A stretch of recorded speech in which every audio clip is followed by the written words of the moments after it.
오늘 하나님 말씀 누가복음 8장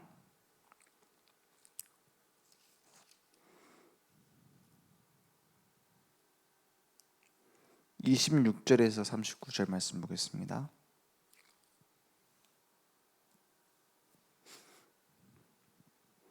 (26절에서 39절입니다) 함께 한 목소리로 천천히 같이 읽겠습니다.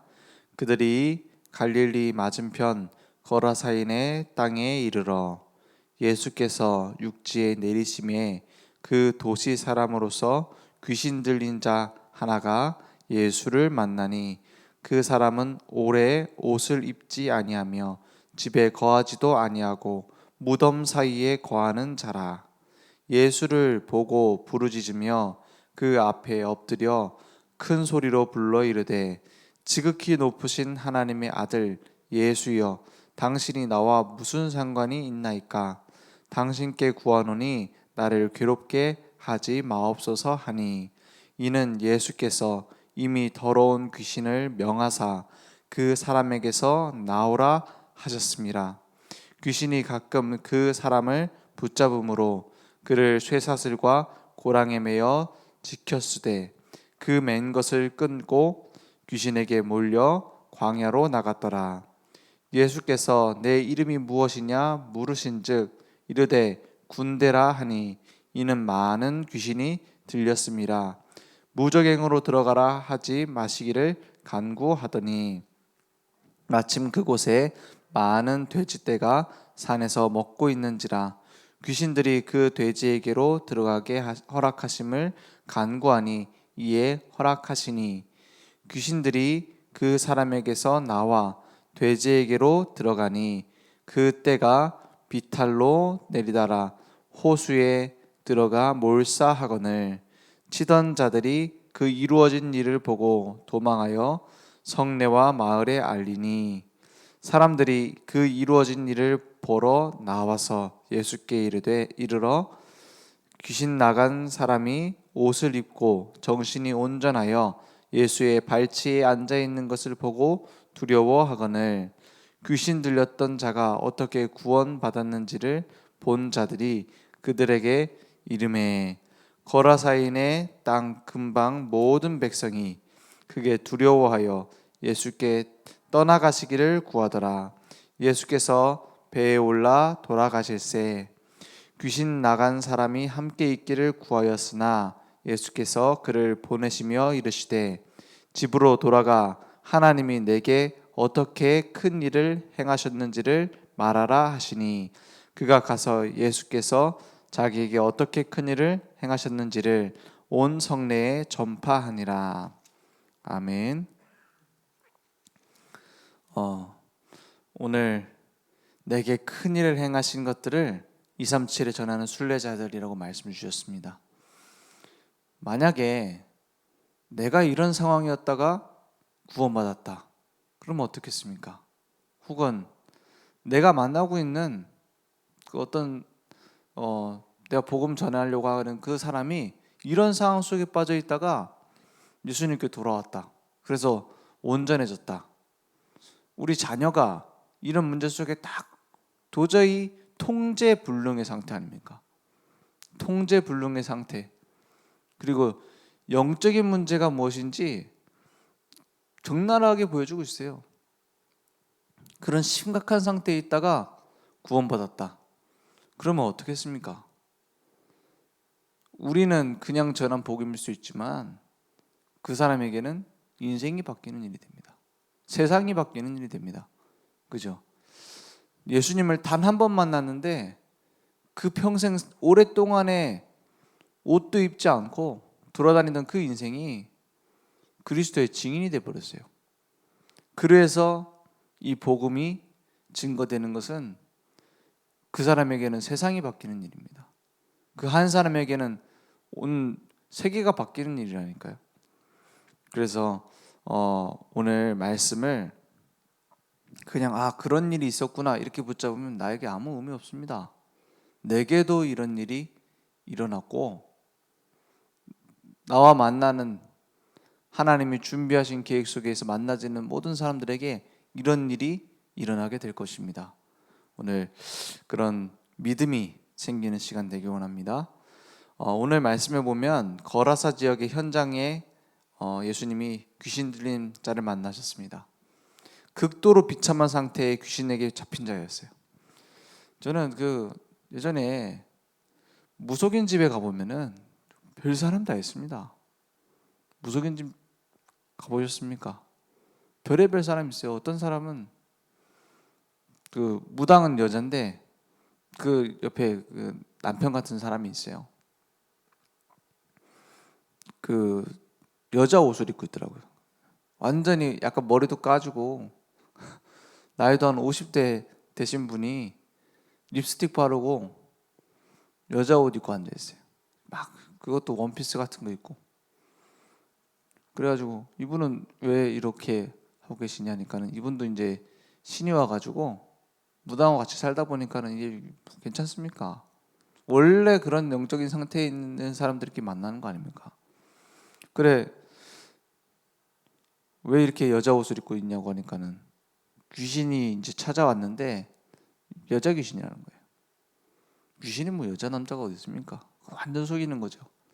그래가지고 뭡니까? 이제 신 받을 때가 다 된 거예요. 그래서 속옷까지 다 여자 속옷이니. 그래, 진짜 복음 전하려고 하니까는 뭐 안 듣는 거예요. 그 무속인들 특징. 내가 저주받은 것도 알아요. 내가 재앙당하고 있는 것도 압니다. 그래가지고 막 복음 전하면 잘 알아들어요. 영적인 문제 잘 알아듣더라고요.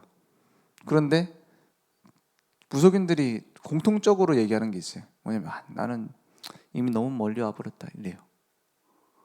그런다니까요. 그러니까 이게 못 알아듣는 것도 아니지. 더 이상 설득은 안 되겠어. 복음 안 받는 무속인들이 그랬습니다. 주로.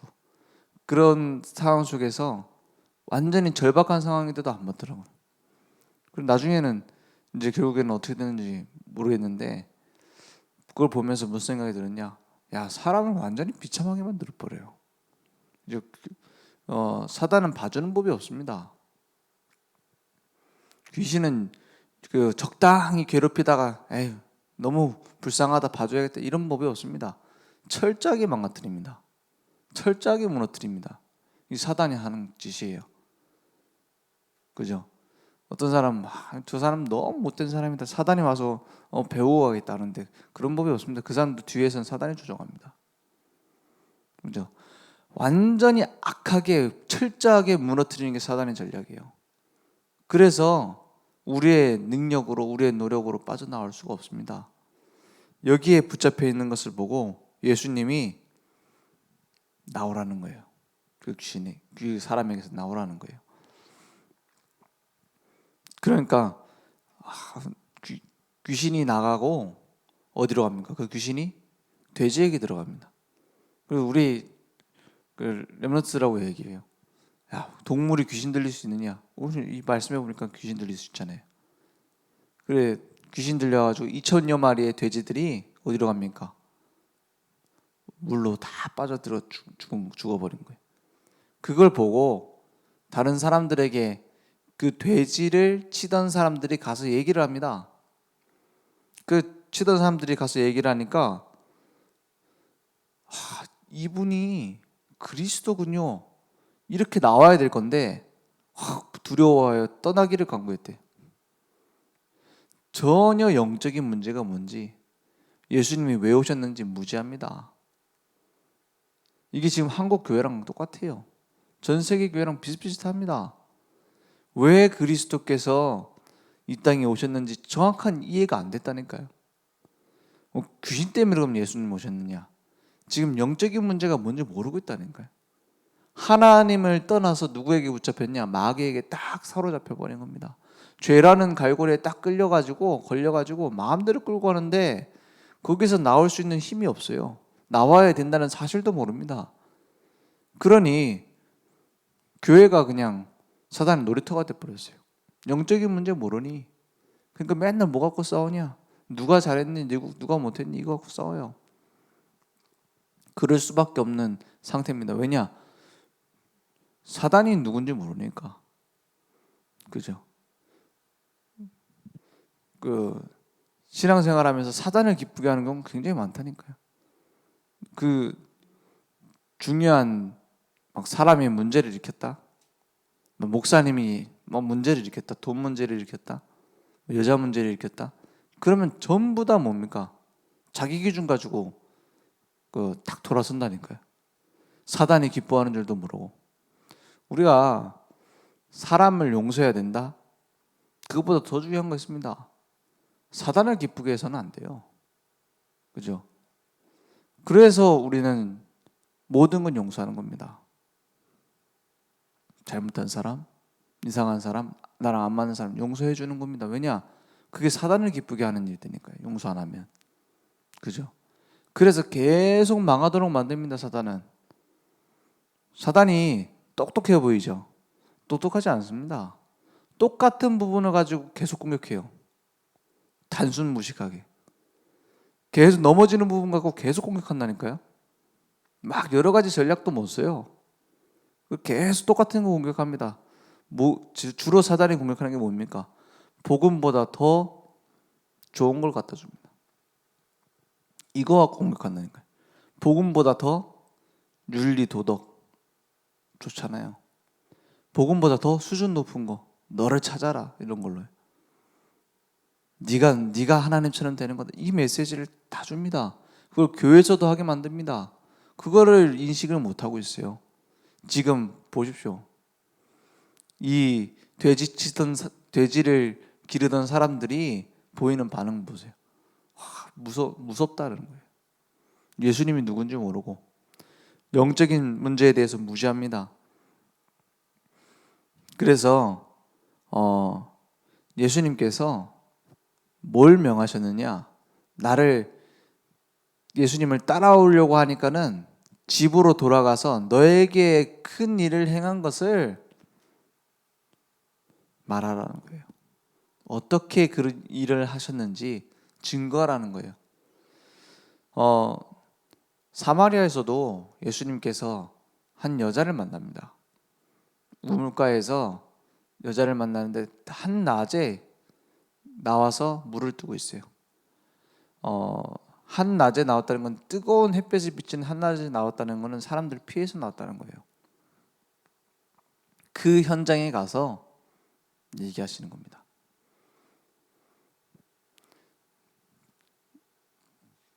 그 남편이 5이나 있지만 지금도 너에게 남편 없지 않느냐, 이렇게 얘기해요. 너에게 진정한 평안 없지 않느냐. 그러니까 뭐라고 합니까? 그 예루살렘에서 온 유대인이 어떻게 나를 상대하느냐. 메시아가 오시면은 어디에서든지 예배드릴 수 있는 날이 온다고 하는데 당신들은 어떻게 생각하느냐. 그러니까는 하는 말이 뭡니까? 하나님은 영이시니 예배하는 자가 신령과 진정으로 예배할지니라 했어요. 그리고 예수님이 그리스도라는 것을 말씀해 주십니다. 그 여자에게. 그 여자가 평안이 없어서 그 수가성에서도 사람 피해 다니던, 수가성이라고 하면 술동네거든요. 그 술동네에서도 상종 못할 여자였던 그 여자가 바로 어떻게 됩니까? 돌아가서 예수가 그리스도이심을 증거하기 시작합니다. 귀신 들렸던 사람이 돌아가서 예수가 그리스도이심을 증거하기 시작합니다. 그래서 전도는 많은 훈련을 해서 되어지는 것은 아닙니다. 막 전도 어떻게 할 것인가 훈련해갖고 되는 건 아니에요. 훈련받지 않은 이 사람들이 가서 복음을 증거했어요. 그럼 훈련은 왜 합니까? 분명 우리도 훈련 있잖아요. 훈련은 한 가지 때문에 하는 겁니다. 복음 아닌 다른 것을 깎아내는 겁니다. 그죠? 정말로 그리스도는 다 끝냈는데, 모든 문제를 끝내셨는데 남아있는 내 체질 때문에 문제거든요. 그걸 바꾸기 위해서 훈련받는 것이지 복음은 이미 완전합니다. 복음은 이미 다 끝냈습니다. 그 사실을 증거하라는 겁니다. 온 성내에 전파하게 됐어요. 원래 우리는 가망성이 없는 사람들입니다. 제가 교도소 가보니까, 교도소 가면은 가서 면회를 하잖아요. 면회를 해보면은 이렇게 테이블에 앉아가지고 서로 막 과자 먹으면서 면회하는 게 아니에요. 딱 유리창이 완전히 막고 있어요. 요즘은 구멍도 안 뚫렸더라고요. 구멍도 안 뚫려 있고, 스피커에다 마이크에다 내가 얘기를 하면 반대쪽 그런 기계에서 스피커로 얘기를 해. 반대쪽에서도 나에게 그 마이크에다 대고 얘기하면 스피커로 나오는 거예요. 완전히 이제 차단시킨 거죠. 그리고 딱 10분 그 정해진 시간이 있어요. 10분 뭐 이렇게 딱 타이머가 가고 있어요. 그 끝나면 서로 말도 안 들려. 막 소리 질러야지 들릴까 말까요. 그러니까 그 10분 안에 보면 계속 얘기해야 돼. 그 얘기하는데 저는 그런 생각이 들더라고요. 많은 사람들을 만나는 중에 내가 이 유리창 안쪽에 있고 당신이 바깥쪽에 있지만, 반대쪽에 있지만 사실은 거기나 여기나 똑같다. 내가 만약에 이 생명의 복음이 없었으면 거기에 있었을 것이다. 맞잖아요. 막 우리가 가서 도와준다. 내가 막 고통받는 정신병자들을 살린다. 아닙니다. 이미 우리는 정신병동에 살고 있었고, 우리는 이미 그 교도소 안에서 살고 있었습니다. 하나님을 떠나 죄인 되었던 그 가운데요. 하나님의 원수가 되었던 가운데 있었어요. 그런 우리가 아직 죄인 되었을 때 그리스도께서 우리를 위하여 십자가에서 죽으셨다고 말했어요. 우리를 건져내신 겁니다. 우리는 그 은혜를 받은 자들이에요. 그죠? 그 은혜를 증거하는 겁니다. 전달하는 겁니다. 그것을 위해서 우리를 어떻게 하셨습니까? 팀으로 부르신 겁니다. 그죠? 그 팀을 구성을 해보면은 별의별 일이 다 있을 거예요. 나랑 안 맞는다. 나랑 너무 성격도 다르고 막 이런 팀도 있을 겁니다. 그럴수록 하나님의 은혜 속으로 들어가면 더 중요한 응답이 그 속에 있습니다. 우리는 뭐 팀장이 너무 이상하다 이렇게 생각할 수도 있어요. 아니 어떤 사람은 내가 막 이렇게 팀장인데 이렇게 막 카톡 보내는데도 반응이 없다 이럴 수도 있어요. 그럴수록 그 안에 더 중요한 응답이 숨겨져 있다니까요. 무슨 응답이요? 하나님의 은혜를 내가 깨닫고 그 보좌 앞에 나가는 겁니다. 그죠? 그리고 그 안에는 생명운동을 위한 하나님의 계획이 딱 숨겨져 있어요. 우리 전도 캠프 해보면, 우리 요즘은 뭐 전도 캠프가 없죠. 거의 이제 코로나 때문에 전도 캠프를 이제 현장에서 잘 안 하는데, 진짜 팀 구성이 하나님의 계획이 딱 있어요. 문제는 억지로 캠프로 온 거예요. 저 팀이 2인 1조잖아요. 2인 1조 팀이 됐는데 억지로 왔어. 억지로 와가지고 전도 현장 가서 나 복음 전해봐야지 하고 막 복음 전해보고 싶다 하고 갔는데 이 팀이 전도하기 싫은 거예요. 막 현장 가서 말하기도 싫어. 그래 어디로 갔냐? 야, 나 머리 잘라야 되니까 미용실 가자. 따라갔죠.